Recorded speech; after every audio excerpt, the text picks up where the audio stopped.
Okay, so here we're multiplying two radicals. And so radical expression. So what we're gonna do is we're going to first multiply the number parts. We'll just start with that. So then -2 times 3 is -6, okay? And then the rule that we're gonna use is that the square root of A times the square root of B is equal to the square root of A times B. So basically you can multiply the two expressions or numbers, whatever's inside the radical, and put them all inside one radical. So that's the idea here.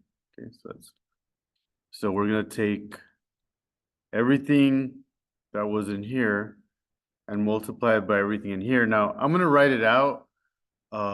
You can do the multiplication without having to write it out, but just so you see. So it's 7z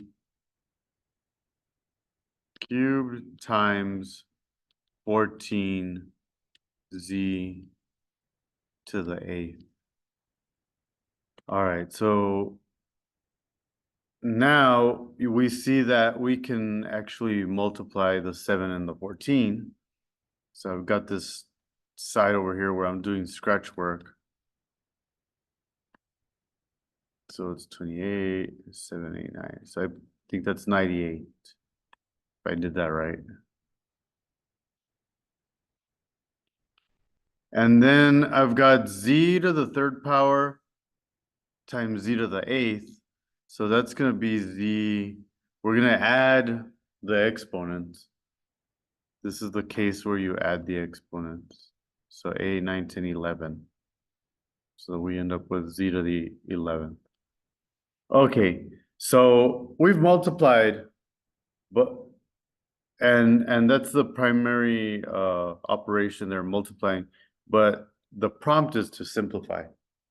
So the next step is actually to try to figure out whether 98 has a perfect square factor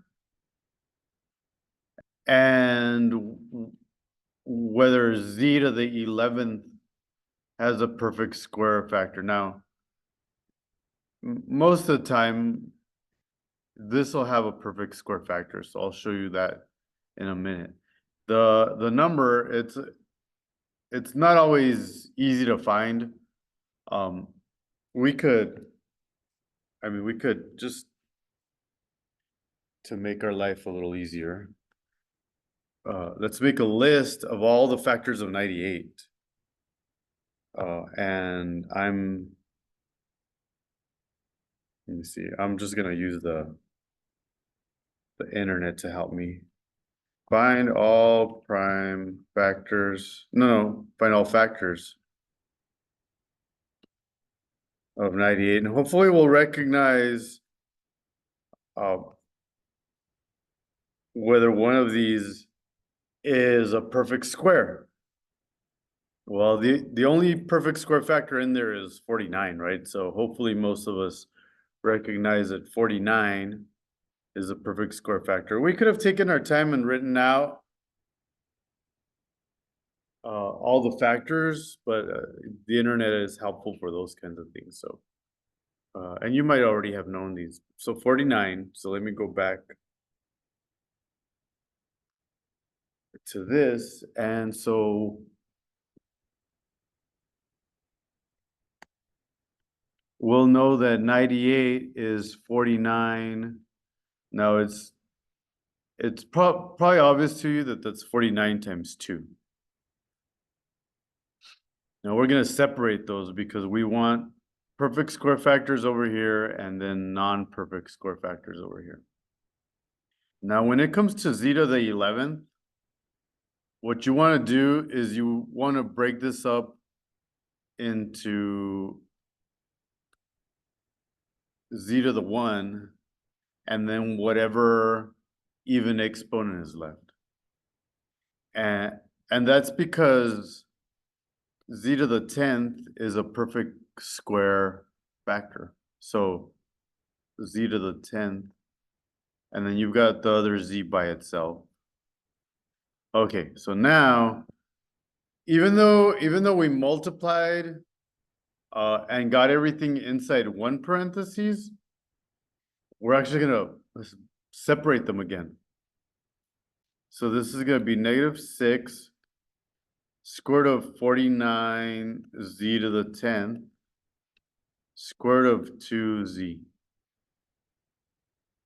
And the reason I do that is because the square root of 49 is 7. Make sure you put a multiplication symbol there.